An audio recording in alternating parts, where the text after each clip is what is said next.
Hello and welcome to the Tour de France podcast of humansinvent.com. My name is Richard Moore. Tonight I'm joined by Lionel Burney. Good evening, Richard. By Daniel Freem. Good evening. And by very popular request from our sponsor, from Sharp, Tan Man. Bonsoir.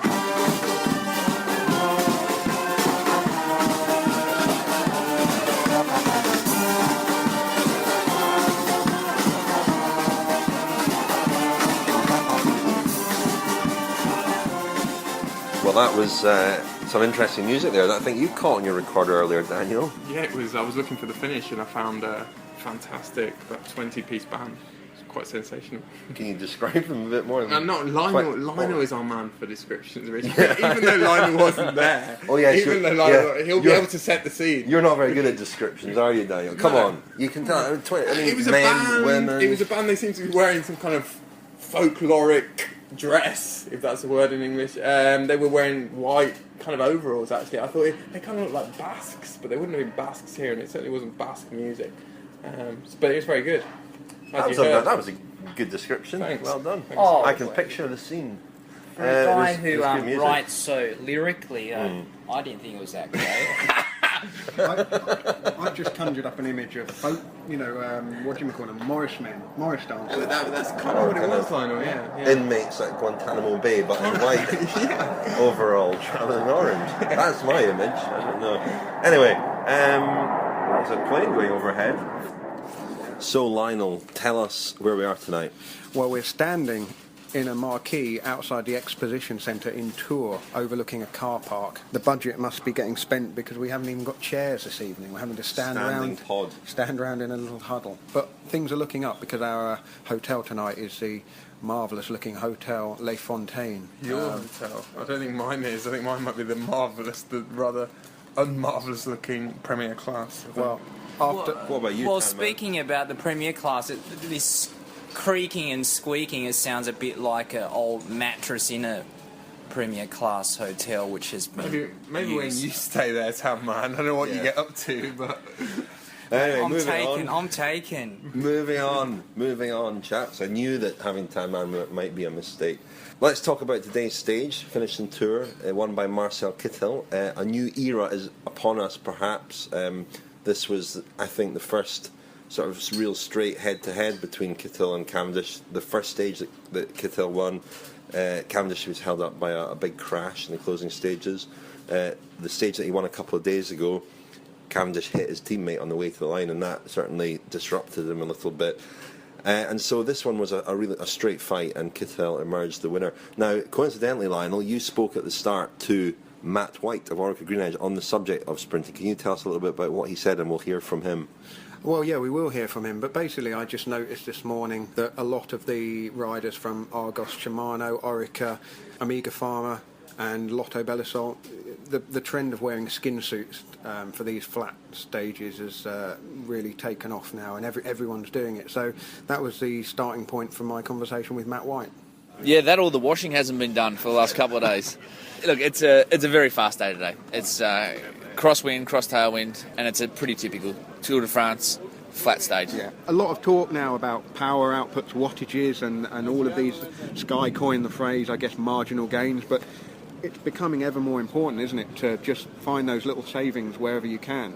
Definitely. And look, gone are the days where you just have a sprinter and wish them all the best in those final kilometres. And I said from the start, I think we've really seen this year's Tour de France the biggest depth in a sprint group we've ever seen. There's 2 or 3 teams here who are solely committed to their sprint leader, and we have got a very good batch at the moment of 8 to 10 world-class sprinters all competing at the same time. Whereas it does go in ebb and flow, which we've had Cipollini era, and then obviously a year with Mark for the last couple of years, and Greipel, but they're all coming into their own, and with the inclusion of with Kittel and the young French sprinters and Degenkolb and Goss and all those guys, we have got a big group of sprinters at the moment.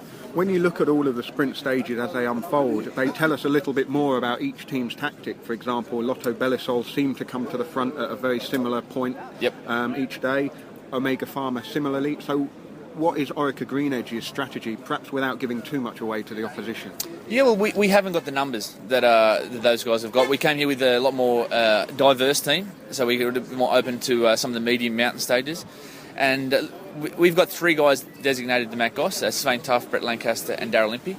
And each team, you've either got there's 2 tactics you can take for the sprint. You either take control from a certain point, and then you've got to get the timing 100% right. If you leave your sprinter out there too early, then it's probably the worst thing you can actually do. But if you get it right, then you're in pole position. The other one is to come from behind and make a big surge over the top of a sprint group in that last 2 kilometres, or just to feed off a sprint train, because we know that Argos will have a train, Lotto will have a train, and Omega will have a train. So they're the 3 options basically that any sprinter can take or other teams can take. And on Matt Goss, who is your designated number 1 sprinter, how is he doing? Is he coming better as the tour goes on? He is going better, and look, it's definitely going in the right direction. So look, we're going to support him as much as we can. For our other guys, they haven't got too much to do until Saturday or Sunday anyway. So it'll be a nervous, fast day, but the plan is to support Matt Goss's final as much as possible. And lastly, a couple of days ago with the crash, and then the kind of fallout and the blame, everyone wants to try to blame who was at fault, but it seems to me that one of the issues is that you have sprinters going forward and lead-out guys kind of coming backwards. So what can be done to kind of try and clean up the sprints, because every millisecond counts, doesn't it? Yeah, it does, but it's really hard because the Tour de France is certainly limited on where they can finish the stages. So, like the other day, it was a pretty narrow final, but there's nothing you can do when you've got 200 guys steaming towards the line at warp speed, and that's just how cycling is. And look, the guys do take their life in their own hands every day. They line up for those sprints, but at the end of the day, those guys are very, very skillful athletes, and accidents do happen. You're listening to the Tour de France podcast with humansinvent.com and Sharp. So that was Matt Whitey. Tan Man, you're an Australian. Where were Orica Green Edge today at the finish? Didn't spot them, or they were quite active on the front, quite far out, weren't they? And then Swain Tuft went round the roundabout, and his wheels slipped from under him. Yeah, I am Australian, but when the Australians don't win, I generally defer to being from Chinese origin. How did the Chinese guys get I'm not much of a Green Edge. Well, I'm not at all a Green Edge apologist. I'm a bit like Free Boss in a way. I just want, whatever stage it is, I just want the best man to win. And that's like Free Boss as long as it's a young Frenchman. Oh, he likes a bit of that, does he? Yeah, but anyway, carry on. Sorry to interrupt. Well, I just think that I won't say Green Edge are making excuses. I mean, they're all valid points, but there has to be a reason why the sprints are not working. At least last year, Goss had 3 seconds and a 3rd place. This year, he hasn't really been in the running. We know that there's 4 top sprinters here at the Tour de France. They've all won stages, and Goss really has been the man from nowhere who's stayed there. So is it to do with, often people were criticising the sprint train in their maiden year, but I don't think we can say that. If you've had 18 months to get a sprint train together, I think you have to say, well they would have dialed it in by now. And Lancaster or Impey are great lead-out men, so I think Goss, for whatever reason, he's not performing. Doesn't have it. Yeah, Rich, I spoke to Goss on the rest day, and he's a bit mystified himself as to where his form is. He says, if anything, he's trained better than last year. He should be in better condition, but it's just not there. And he admitted that the pressure has got to him a bit over the last 18 months. It's the first time he's really been the sole leader or the top man at a major team. And I think he's in a slight quandary, isn't he, about does he become sort of Sagan light? Does he become someone who targets the harder sprints? That's what he sort of says that he thinks his future is in the more difficult sprints. But as you've pointed out earlier in this tour, Tam Man, he's perhaps not as versatile at the moment as people have often said he is. I mean, he's not climbing as well as Cavendish in this Sagan-like or Sagan-light. I mean, this is a rider who was a very nearly world champion just in 2011, and he was the rider who, when Cavendish moved, when they were split up at the end of the HTC Columbia project, he was the rider that Cavendish said he feared the most. Yeah, I mean, that's surprising. I agree with Free Boss. I don't think he's a pure sprinter, and I don't think he's that versatile. He's no more versatile than Sagan. So how do you beat Sagan in a medium mountain or stage or a very difficult sprint stage? I don't think Goss has the goods to do so. I'd like to be proven wrong, but just cast your minds back to the Giro and after the 5th stage when John Degenkolb said every week, every month a sprinter does not win. It just raises the stress level. So I just, that stuck in my mind because I'm just thinking how stressed would Matt Goss be feeling right now, because the last stage he won was at Tirreno, and then prior to that it was at the Giro d'Italia in 2012. But enough about Matt Goss. Oh, just Sorry. one very quick thing, Tamman. Is Goss someone who really relies on being on absolutely top form? Because, you know, you get some riders who can perform in pretty much any circumstances and you almost don't notice their form. I mean, I remember Cavendish talking about a team time trial in the Vuelta in 2010, where he said Goss was on such sort of electric form he could have dropped the team, he could have ridden off on his own, but you know, we've certainly seen none of that over the past 18 months, really. You know, on top form to be firing. No, he doesn't. I mean, you even said this guy, when Bob Stapleton took him on, was a rider with warts, I think. Yeah. Not literally. He might, but I haven't seen him naked. So I'll just imagine that it was metaphorically. Yeah. But the thing is, I don't think he's got... Yeah, he can win without being at 100%. I think a lot of the top sprinters can. I think Cavendish is a guy who can sprint not being in top form. It's their will to win, and I think Gossie's lost a bit of that simply by virtue of the fact that he hasn't won a sprint stage for now 4 months. He's a guy who he can look time to time like he's got a bit of puppy fat. I don't know if weight is an issue for him as well. I can't go into too much detail, but he has a... Then again, he's not the only sprinter. Yeah, I mean, and then people have made light of Orica Greenwich being a boys' club, or, you know, they go out and hit the piss or whatever, but... Barbies. I think they have a good time. They don't throw the piss, do they? No, It wasn't them, was it? Yeah, we were talking a lot about pissing the last 24 hours with Cav having urine thrown at him, but I think... Yeah, the main thing is that... Maybe that's their next video. And they're all throwing, jumping into Anyway, enough. Save the good stuff for your Lionel's still here. Right, let's talk about Lionel's still here. Let's not forget, you know, the guy who won the stage, Marcel Kittel. Yes. Kittel. You know, he's the man to talk about. And I think the thing that struck me most today was that sprinting is the one discipline in road cycling where you can see two such different physical specimens going head to head. You couldn't have a guy Kittel's size and a guy Cav's size really equals in any other terrain except in the sprints. And I think that's a really fascinating battle we've got going on there, because for the first time Cavendish has got a serious kind of rival and a disadvantage, and he's got to now...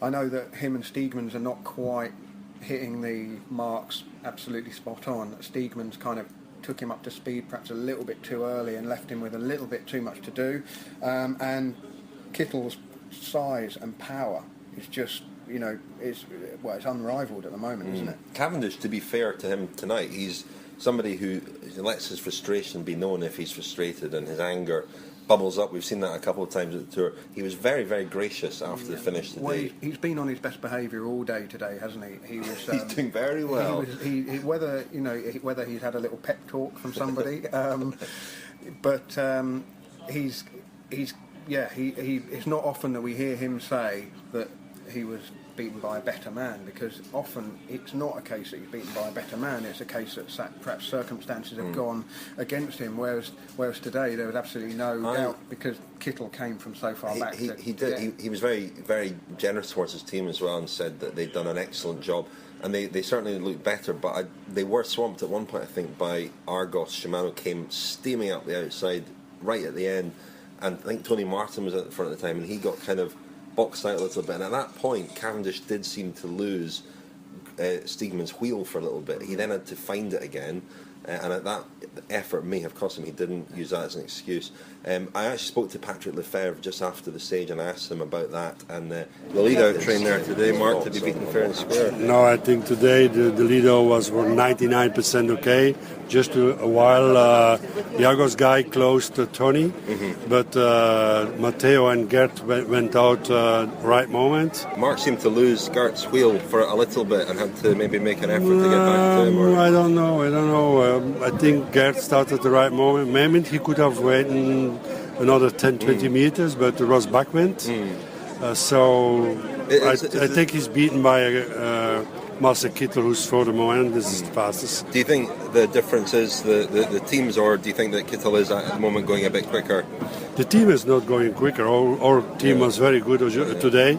Only Mark is beaten on the line with 15 centimeters. I don't think you can blame the team. It's not often that we've seen Mark being beaten fair and square in a sprint. How do you think he'll respond to this? I hope with the pedals, because tomorrow is another chance. Maybe Lyon as well, and then Paris. So 3 other chances. I think he, Greipel, Sagan are more or less on the same level. But for the moment, Kittel is a little bit above them. This is the humansinvent.com Tour de France podcast. Powered by Sharp. That was Patrick Lefebvre, the team manager of Omega-Pharma Quick Step, Mark Cavendish's team. Cavendish, Daniel. Yes. What did you make of today?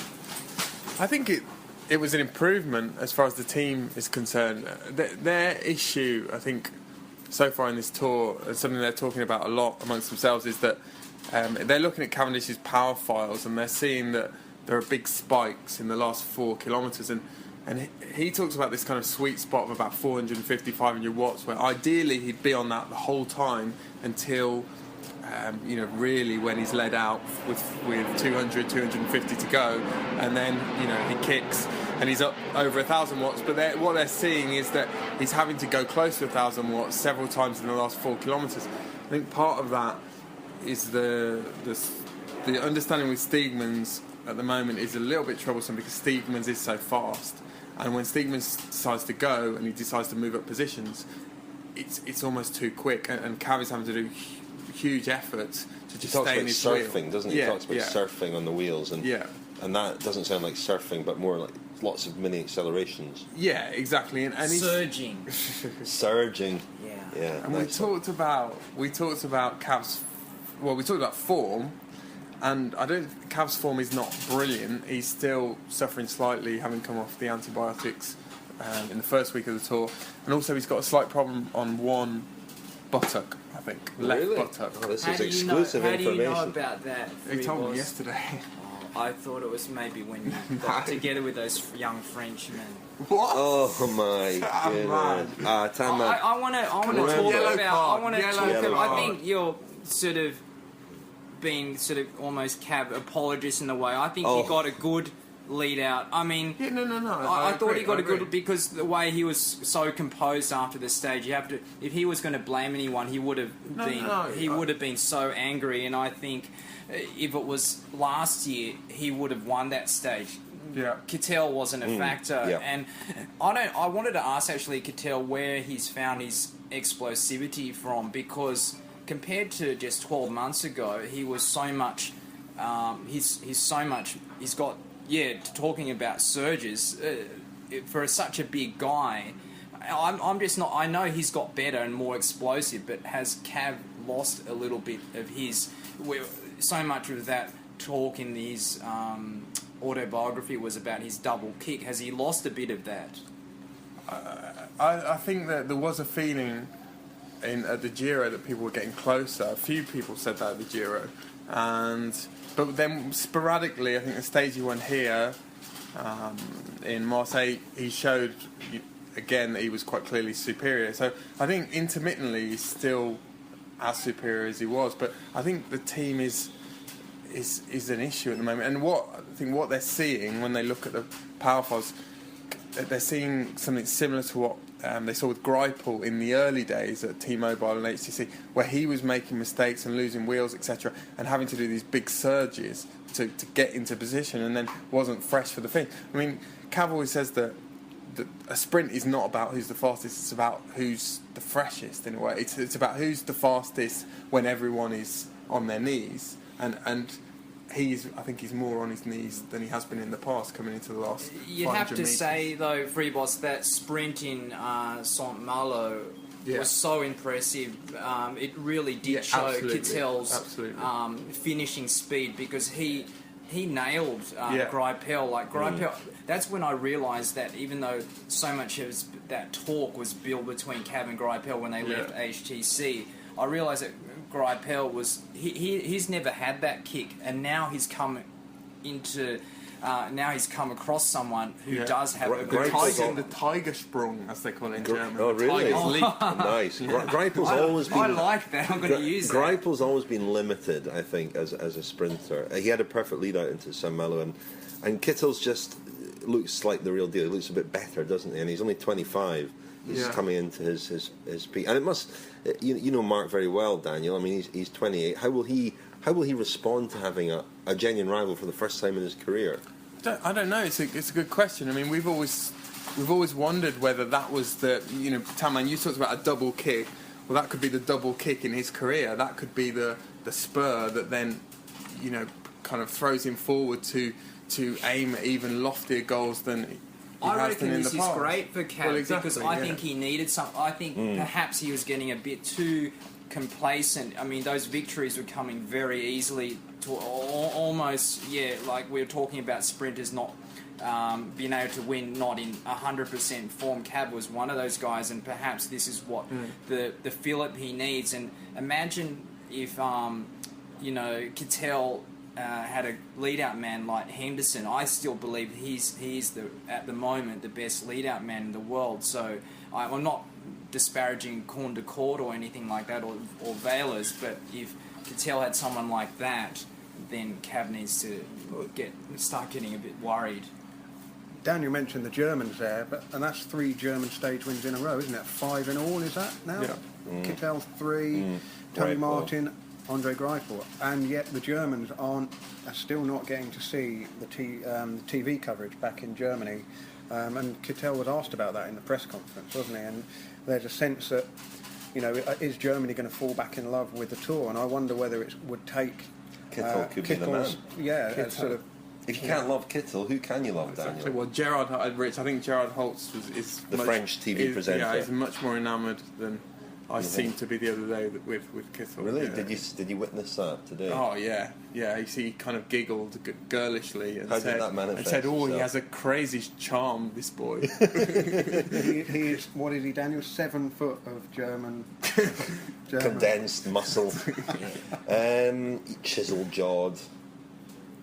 Yeah. Anyway, there's been a lot of that. Christian Prudhomme the other day mentioned Chris Froome's charming eyes, sweet eyes, and. I think Kittel, I just noticed today, I mean, I'm straight, but I think he manicures his eyebrows. Yeah, it's a good question, actually. Is the tour becoming too metrosexual? It is becoming extremely metrosexual. He's probably the most metrosexual out of all of us. I wear shorts out of a seconds bin at a sports store. I noticed that. My whole outfit costs about $5. Really, you were done. I think it's always been metrosexual. I think there's always been that component to cycling. Yeah. Is that because of the shaved legs? Shaved legs. Who's the least metrosexual man in the peloton? Lawrence Tenenbaum. Lawrence Tenenbaum. The werewolf. It's a very good question. I mean, we missed this year Linus Gerdemann and Thomas Lofqvist and people like that who always they make a cracking boy band members. The ultimate boy band, I think, would be Kittel, Lofqvist, Gerdemann, Mario Cipollini on drums. Didn't we talk? I mean, didn't Cav talk about in his book about almost on the verge of having OCD? I mean, he's a very neat person. I remember. Seeing him at the Tour Down Under, I think when he came a couple of years ago, and his shoes were all already, they were new, but he was polishing them before the stage, and he said it helps him relax. Polish his new shoes. I mean, that's his relaxation technique. Oh, okay, maybe I should try chuck it. him a couple of pairs of mine. still here in tour with Daniel Freeb, who's texting Lionel Burney, who's You might find out paying, why I'm texting paying him. attention. Well, he's not texting Lionel Burney because Lionel is to the right of him. He might be. He's probably texting his missus. And Tan Man. Tan Man is still here, limbering up. He was doing some stretching exercises in that little break there. I'm not sure yeah, why. I mean, sitting on those hard plastic chairs for day in, day out, I mean... Yeah, you got to keep yourself in shape, I'm haven't all you? skin and bones. You don't want a sore left buttock. Anyway, not a great deal happened today in terms of the overall classification. Chris Froome was just in front of the major pile-up that took out his teammate Edvald Boasson-Hagen from Team Sky. Boasson-Hagen apparently has a fractured shoulder, we hear tonight, but intends to continue in the race. He's also got a fractured, a bone broken in his arm as well. In his elbow, but he apparently he went off. I saw him being loaded into an ambulance, and he was smiling and laughing and saying, "See you tomorrow." He always seems to be in a good mood, Boasson-Hagen. So he at the moment the plan is for him to continue, but should that prove impossible, and I remember Pascal Simon continuing with a broken shoulder bone in 1983 for several days, but should that prove impossible, he would be a major loss to Chris Froome. Everyone's trying to outdo each other, aren't they, with this, this kind of... Knowledge. What? No. With this broken bones, someone's going to turn up. Do you think it was deliberate? What? Someone's going to turn up one day in a wheelchair. And I thought your expression, free boss, was one of perhaps believability with Boasson-Hagen saying... No, not that, Tam Man. No. All right, okay. Because a lot has been made about Geraint Thomas having his fractured pelvis, and I was thinking, 99 over 100 people couldn't get back on a bike, so how bad is the fracture? I'm not questioning that he has a fractured pelvis, and when you have a fractured shoulder, collarbone, whatever, how bad is it? There are fractured shoulder bones, fractured shoulders and fractured shoulders, I guess. Who's this? Oh my goodness, it's the dream team. Chiro. Imagine having Chiro and Tan Man in the same podcast. Hello, everyone. First of all, and I just was wondering a question. I wrote on Twitter already. Maybe you didn't see because certainly you are involved in this marvelous podcast. My question was on Twitter: is there a life without this podcast? Is there a life without this podcast? Simply, I can't imagine. For me. Why? Also for our listeners. When you're not on it, Chiro, do you struggle to? Did you come and find us just now? Did you actually deliberately come and find us? Yeah. Yeah? Yeah, because I was looking forward to you. He's been looking. He's been looking for us ever since Kittel came every night. We never thought. Hours ago. And for me, it will be very difficult at the end of the tour to survive. Well, maybe we'll start anything. another podcast. Maybe we will continue with the podcast and bring you in on a regular basis. I hope so. This is my fly you to London. We can record it in Hyde Park as we did our... I think the only thing better than Chiro's voice is his hand gestures. Unfortunately, they don't really translate. You can hear them. You can hear his hands slapping against his thighs as he talks. Okay. Chiro, thoughts on today's stage? What did you think? Is it a new dawn?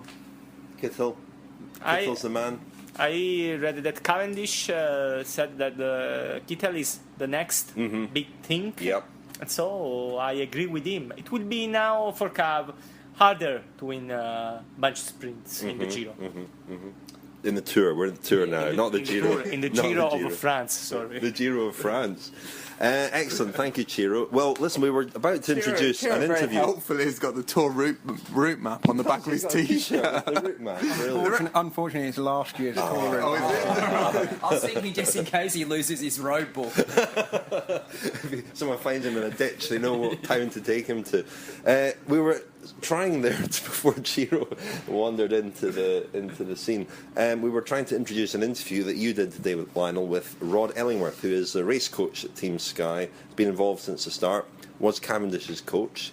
Saw him locked in conversation tonight with Cavendish's agent, Simon Bailiff. Right. And when I sort of got near them, they both scuttled off and continued their very... You generally have that effect on people. Quite often, yes. But yeah, they were having a very animated discussion, so I don't know what that was about, because Rod Ellingworth obviously doesn't coach Cavendish anymore. Unlikely that it will be about a transfer back to Sky, though, I would have thought. Yeah. Anyway. So yeah, Rod was very interesting this morning, as we'll hear. Talked to him a little bit about how Sky's tour has gone so far and what the tactics will be as they seek to defend the yellow jersey. And Pete Kennock's, let's face it, fairly sensational tour debut, and then a little bit about Rod at the end. Well, I'm with Rod Ellingworth of Team Sky at the start in Fougères, the morning after the time trial. Chris Froome rode really well yesterday and has opened a gap of 3 minutes 25 on Alejandro Valverde.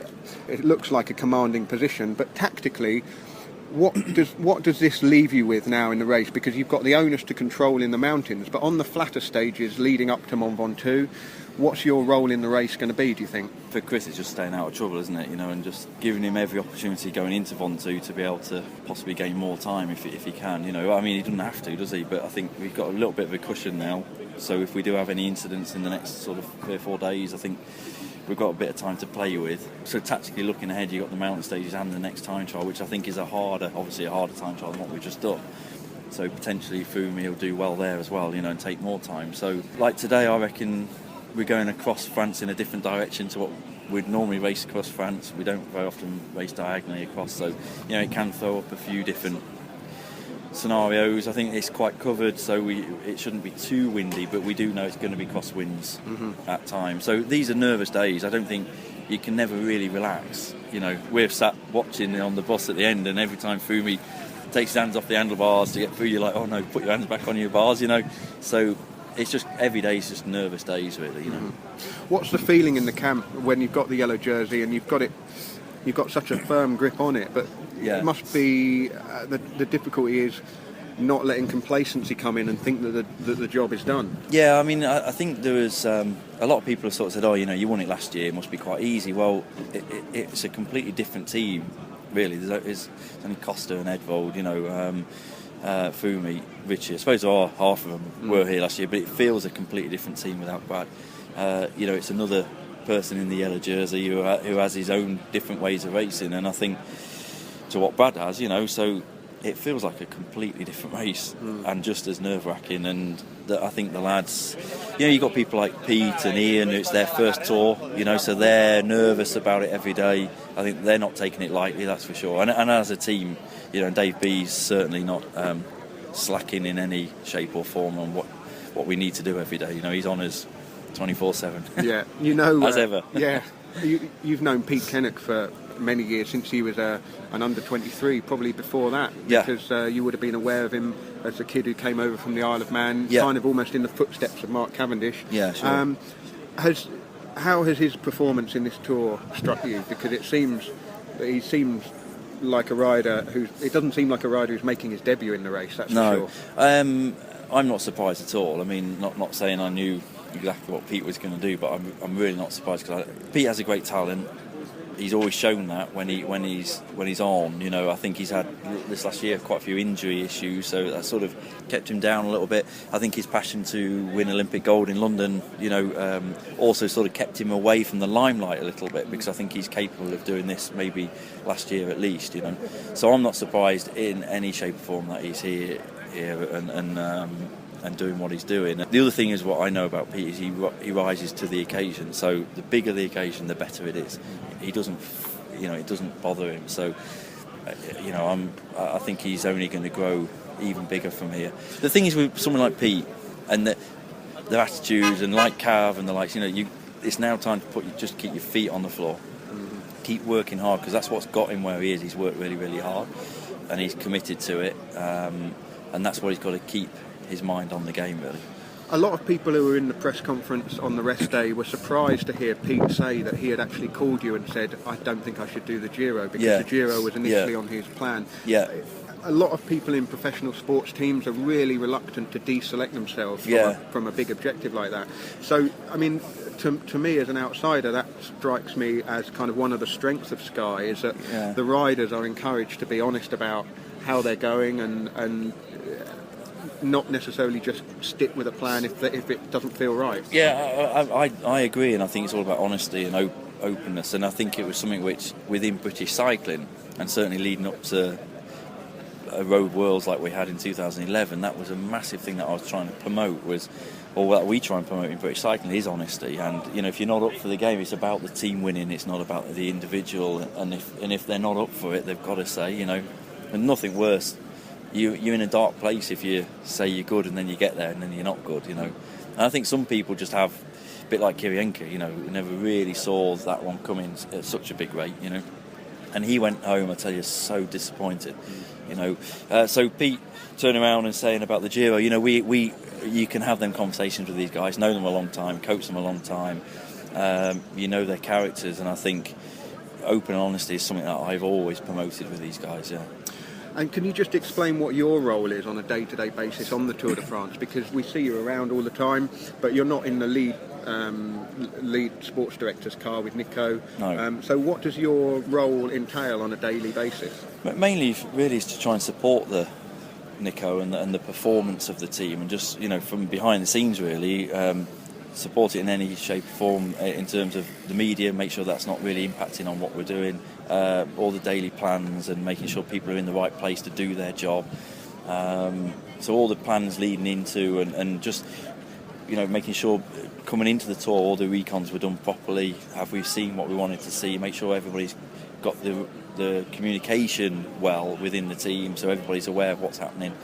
And then during the stage, on a normal road stage like today, so I'll be half an hour ahead of the race and feeding information back to the team car. So pretty simple stuff, really. Winds, road conditions, if it goes narrow, or anything coming into the finish, the roundabouts, which side of the road is best to go on the roundabouts, and just little bits that may just give them, which a lot of teams are doing now anyway, but just little things, and if need be, going ahead, filming little sections and sending it back or whatever. Is the atmosphere in the team with Chris as the leader very different to how it was last year with Brad as the leader? No, I think it's about the same, really. They're all focused. I think nobody's really got to the point yet of being super excited, because we've got a bloody long way to go, haven't we? So I think everybody's doing their job. They're all excited. And I think this time last year was about the same. Nobody's more excited. I think actually as it goes on, you get more nervous. Because it's like, oh God, here we go, we're getting closer, and we just got to hang on and getting closer. So yeah. From the outside, again, just observing Chris and comparing to Brad last year, he does seem to be coping with the yellow jersey a little bit better than Brad did last year. Do you think that's a fair comment, or do you think? No, not really. I think Brad last year, coped with it really, really well, and I think Chris pretty much the same. A lot of the things, it's like the media things afterwards, isn't it? The coping with all that and the extra time that they've got to give, and dope control every day. I think a bit of the strategy was the same in terms of them winning the races before they come here, so they get used to winning. They're in the yellow jersey. I think we pretty much tried to do the same thing with Chris, what we did with Brad. And lastly, just on you, you raced at a good level for a number of years as an amateur in France, but didn't quite crack into the professional scene. So on a personal level, when you're in and around this environment, seeing young lads like Pete Kennett go through it, do you get a little pang of thinking you wished you'd have experienced it? No, not. I mean, as a kid, I grew up with cycling, so I'll never say I never dreamt of riding the Tour de France or whatever. Of course I did, and that's why I hope people see the passion that I have for the sport, because that's what it was all about. But I don't regret anything, and I certainly, being part of British cycling and helping all this happen, for me has just been, that's perhaps more than anything I could have ever expected, to be honest. So personally, no, super happy. Of course, as a kid I'd love to have ridden the Tour, but that's life. And the thing was, I look back and I think I gave it everything I'd got. I obviously just wasn't good enough, and that's it. And I don't. That's fine. Yeah, I'm happy with that. And the very, very last one, do you think today is a day for Cavendish? I hope so, yeah, I really do, yeah, for him, of course it is a day for Cav. Obviously he's against the competition is getting stronger for him, which is a good thing, because for Mark, he needs to keep focusing and keep his mind on the game, and it's not that he's not focused, and it's not that he's not fit enough or everything else. Other people are, there's some other world-class sprinters around, which perhaps there wasn't a few years back. I think his team, there's still a lot of getting together there for them guys, and I'm sure they'll get better over the years, But I hope he wins. Yeah, of course I do. Yeah. People assume that putting a sprint train together is like putting Lego or Meccano together or something, and it just isn't. No, it's not at all. No, and you look at their team. It's not for not trying, is it? They're trying every single day to get it right, and Mark is trying every single day. So I think he was unlucky the other day. But I hope he wins. Yeah, there's no reason why he can't. This is a humansinvent.com Tour de France podcast with Richard Moore, Daniel Freeb and Lionel Burney. I think in this final part we've got a couple of things to talk about. Daniel, you had a conversation at the start this morning with Thibaut Pinot's brother and coach, Julien. Yeah, and they've been in a terrible mess. I mean, we've touched on this. We've been talking about Thibaut Pinot, or mostly I've been talking about Thibaut Pinot, and and we had. How old is he? Can we please get back on message? No, I'm genuinely interested to know how old he is. I think he's about 23, Tamara. Is he 23? Yeah, I guess. Yeah, he's 23. Anyway, he's been having a lot of problems on descents. We've discussed this already. And it seems that those problems have been exacerbated over the last few days by social media. He's been reading. Is he listening to our podcast? Well, he might be after tonight. Wow. He's been reading forums, I think, mainly obsessively. Now, we talked earlier about Mark Cavendish. This is something he used to do. Oh, that great quote from Cavendish. What was it? Yeah, forum people. Internet forum people. Yeah, it was foreign people, but with his accent, it sounded like foreign people. And this was a day after he talked about the effing Frenchies. Yeah, so that was the Mark Cavendish, the racist. That sparked. So Julien Pinot is Thibaut's coach, and he said that Thibaut has been reading these things obsessively, getting very down about it, and apparently he's been getting a lot of flack in the peloton. All sorts of people making fun of him. Apparently it was terrible at the Tour of the Basque Country earlier this year. Riders literally going past him and pointing at him and sniggering and calling him names, and real school playground stuff. But this has been an ongoing problem for him for a few years. The descending issues that he's shown in this tour, and they're looking for solutions now, and they will experiment with some things after Tour de France.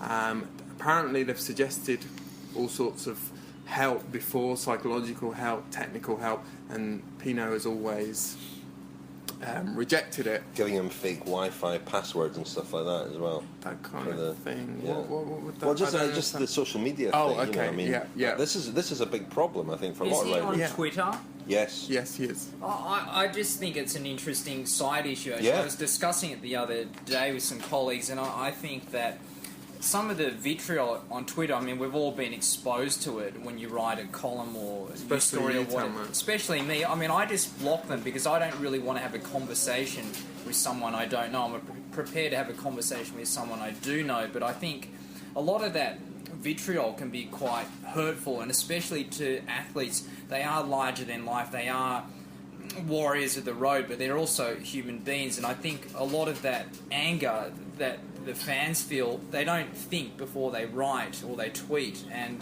some of the, as it builds up, it can accumulate to an extent where it does mess with your mind. And we saw it with Bradley Wiggins last year. I think he was very sensitive to that, and he signed off Twitter before the tour. I think the team were very happy about that, but the anger that had built up over many months of seeing what was being written about him on Twitter did come out in that famous press conference last year as well. And it is a big problem, and it's one I've spoken to Steve Peters about, the psychiatrist, and it is a big problem.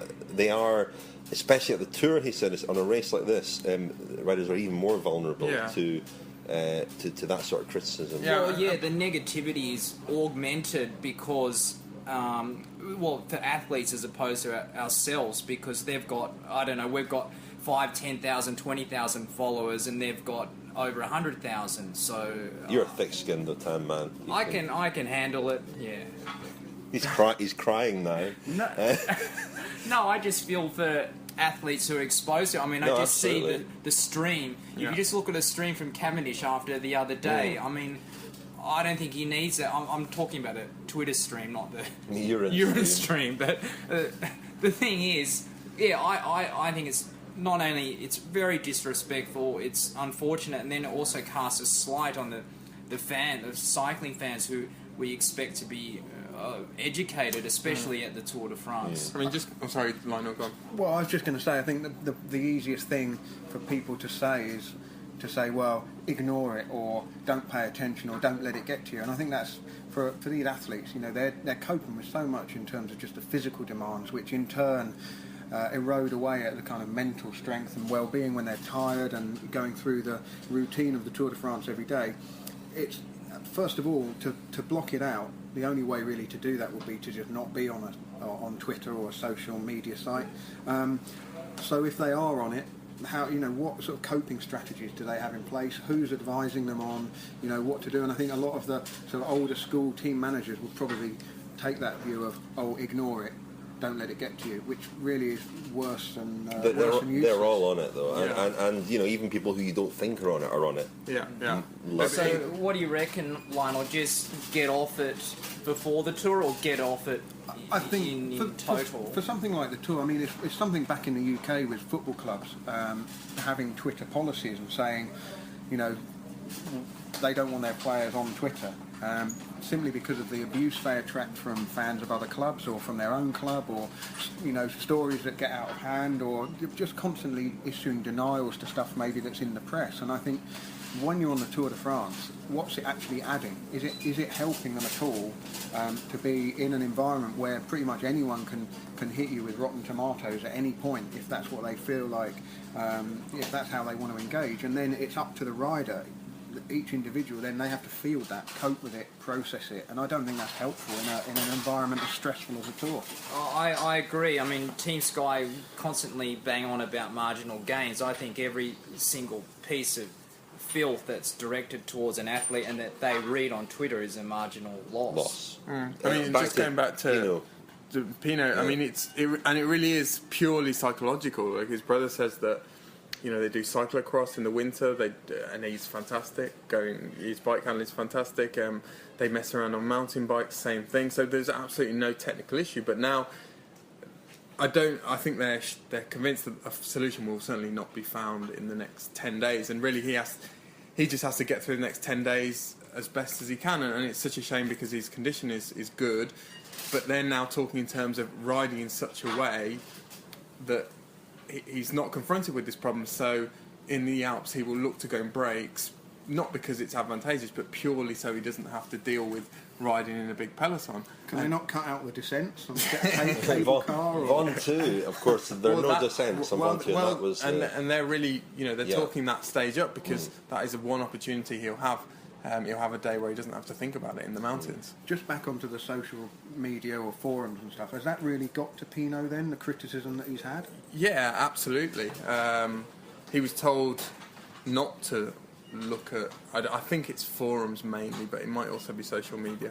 It might also be Twitter. But a combination of that and the pressure that he's under in France. I mean, I talked earlier in the Tour, mentioned a couple of newspapers are running sort of graphics every day comparing him to Roland. They're calling it the crunch match, the grudge match, etc., etc.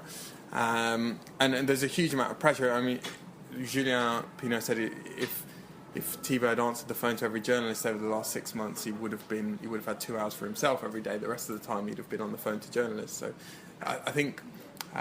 He is under intense pressure. There's such an appetite for a French Tour de France winner.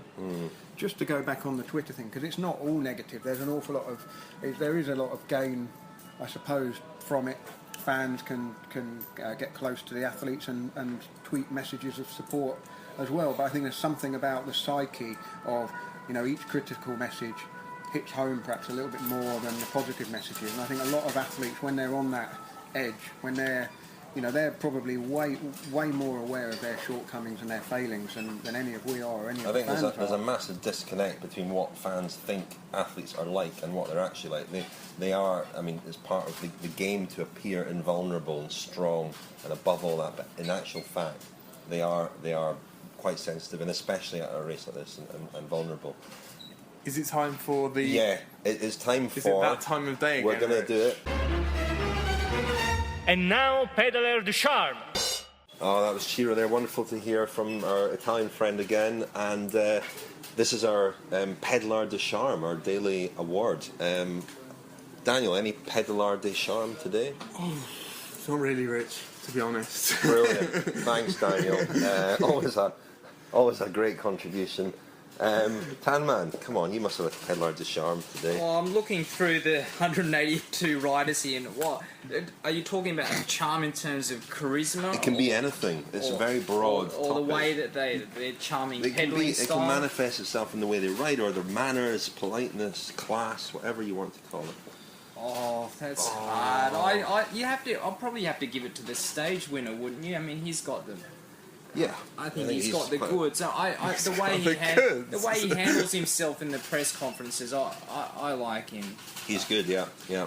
I'll give a little nod to Simon Clark of Orica Greenwich, because he spent quite a lot of time this morning chatting to some fans and having his picture taken and that kind of thing. And the fans, I saw the look on their faces, they were absolutely delighted. I'm assuming that they had come from Australia, but I don't know. But I would imagine that if they were Simon Clark fans, they may well have been here on holiday from Australia.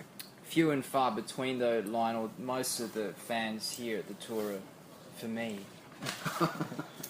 I think Australian Tan fans. Man. I think we'll wrap it up there, chaps. Thank you very much, Tan Man, for joining us tonight. It's been a pleasure. I think we're going to get you back on. You know that. I enjoy it. Yeah. I love it. Yeah. Great. Excellent. We love having you, Daniel. Thank you. Yeah, it's been great. Thanks, Rich. Lionel, thanks. No, thank you, Richard, for being such a consummate host. See you again tomorrow night.